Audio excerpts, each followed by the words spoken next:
Hey, this is Roaming Millennial. Welcome back to my channel. Today we're going to be talking about the many ways that women are so much better than men. Or at least the many ways that feminism tells us women are better than men.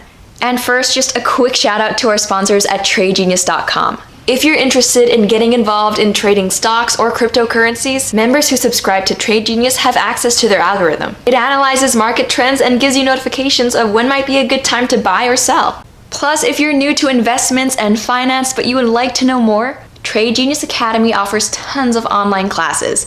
So this holiday season, you can give the gift of financial know-how, and if any of that sounds interesting, the link will be down below in the description bar. Now, as I was saying, so in preparation for my videos, I end up reading a lot of different things from a lot of different sources. And lately I've noticed that when it comes to the issue of men versus women, I've seen a lot of articles, I don't want to say lying because that sounds overly accusatory and confrontational, not really my thing. So let's just go with propagating falsehoods. Now I think if you ask most feminists what the goal of feminism is, they'll tell you it's about gender equality, not superiority for women. But that doesn't really make sense to me considering the amount of time that publications are spending toward telling us how much better women are than men. And don't get me wrong, I don't think there's anything inherently malicious about pointing out the differences between the genders. Yes, men and women are different, and sometimes men are going to be better at certain things and sometimes women are going to be better. But that is not what I'm talking about here. These articles aren't just listing all the ways that women are great. I don't have a problem with that. They're actually saying things that aren't true, I think, in the hopes of propping women up as the overgender, superior to those weak men in every perceivable way. For example, according to my feminist narrative, women are actually smarter than men. Of course, it's entirely possible, and it happens all the time, that an individual woman is smarter than an individual man. However, I've seen a ton of articles like this alleging that women are the superior sex when it comes to intelligence. When I first saw the headline for this particular article, I thought it would probably be about how women are enrolled in universities at higher rates than men are, which, by the way, I don't think is indicative of how smart a group is. But instead, the author went in a completely different but equally misleading direction. According to the article, quote, "Decades of research show unequivocally that men and women are equal in general intelligence, IQ, but that isn't the case when it comes to emotional intelligence, EQ. There are subtle and not so subtle differences in men's and women's expression and understanding of emotions that must be explored and understood." And I know what you guys are thinking. What, is this article actually just about emotional intelligence, i.e. literally feelings? And is the author really trying to tell us that being in touch with your feelings makes someone smarter? Yes. Apparently, in terms of EQ when it comes to self-awareness, men and women score exactly the same. Men, however, are better at self-management, and women are better at social awareness and relationship management. Again, on average. So essentially, according to this article, women are smarter because we're more socially aware and better at relationship management. Look, I don't want to crap on EQ because I do think it actually measures important life skills, but at the same time, saying someone is smart is not really the same thing as saying someone has a high EQ. They're just different things. Oh, you should really meet Jim. He's just a genius, the smartest, most intelligent person I know, hands down. Oh, really? How so? Just awesome.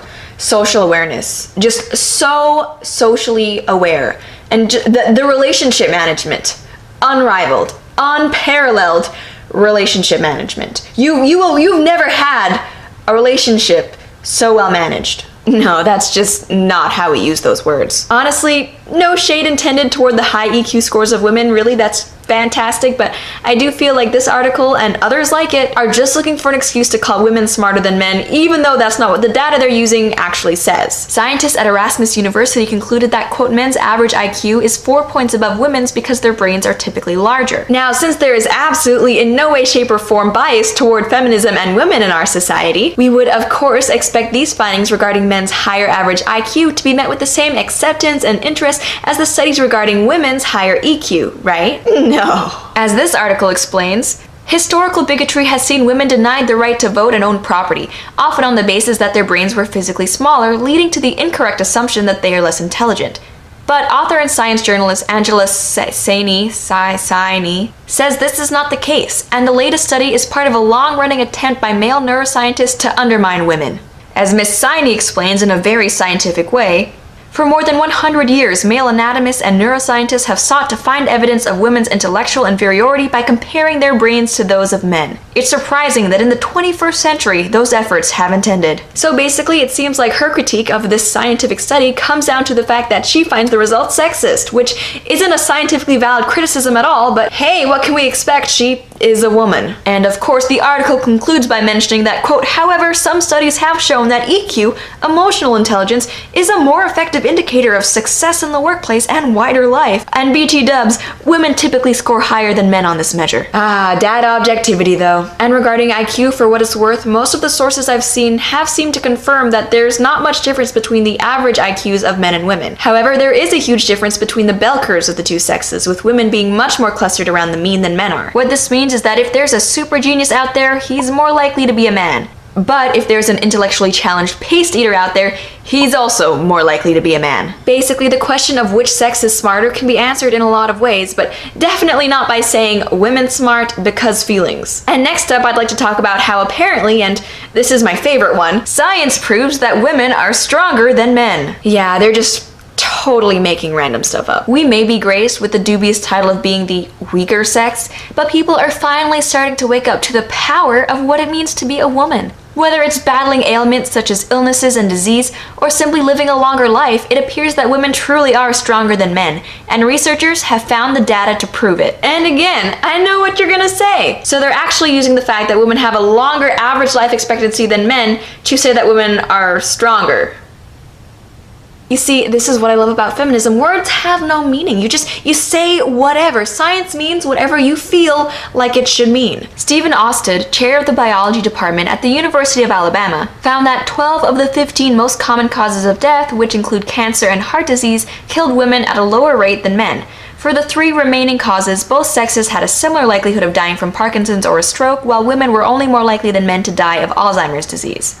As Shervin Asari explains, an investigator of psychiatry at the University of Michigan, women are more health aware than men, which can help them to develop their strengths and live longer. Studies have shown that, in general, women are more health conscious and that they have higher awareness of their physical and mental symptoms, he wrote. These all result in healthier lifestyles and better healthcare use. Women also communicate better about their problems, which helps the process of diagnosis. Oh, you mean so because of the different lifestyle choices that men and women make? Like women going to the doctors more often, women smoking less, men being more likely to take dangerous jobs, men being more likely to be overweight, and men drinking more? The average lifespans of the sexes are different, reflecting the different average lifestyle choices. Or, as this author takes away from that explanation, add this to the simple fact that women have the ability to grow and give birth to a child, and you have even further proof of their superior strength. Ah yes, the good old women are better than men because we're able to perform a biological bodily function argument. In all seriousness though, the fact that women on average live longer than men is absolutely true, and the fact that women on average make healthier lifestyle choices than men is also true, and I think could open up a really needed conversation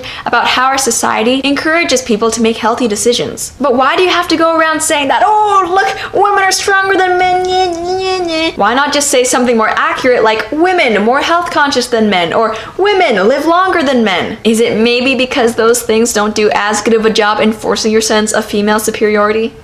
Maybe. And just in case anyone is curious, when it comes to actual strength, women are about 52% and 66% as strong as men in the upper and lower body respectively.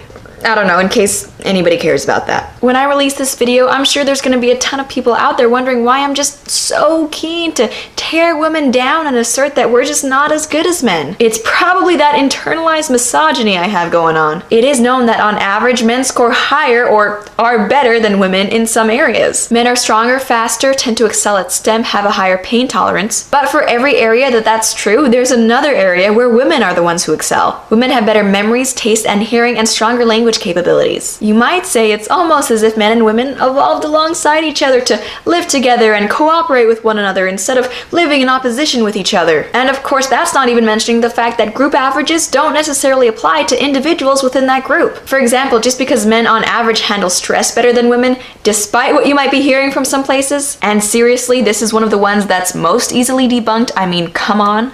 Really, in every single metric, women experience more stress than men. But that doesn't mean that a specific woman will experience more stress than a specific man. So why exactly is it that the feminist narrative has given rise to so many articles like this? I don't mean to sound conspiratorial, but it's really hard to look at so many different publications proclaiming the superiority of women using the misinterpretation of data without thinking, yeah, they're trying to tell us something. And to any feminists who might be watching, maybe you can answer this. If feminism really is just about saying that women are equal to men, why has it become so popular now to say that women are better than men, even when they're not. And as always, I would love to know what you guys think about this. Maybe this isn't intentional. Maybe these feminist writers are just really that bad at reading these studies. Or maybe they're maliciously trying to subjugate men for their own benefit. Either way, be sure to let me know down below. That's all for this video. Thank you so much for watching, and a huge thank you to my patrons who support this channel and make these videos possible. If you like this, please subscribe to see more. I post new videos every week. I'll see you guys next time. Bye!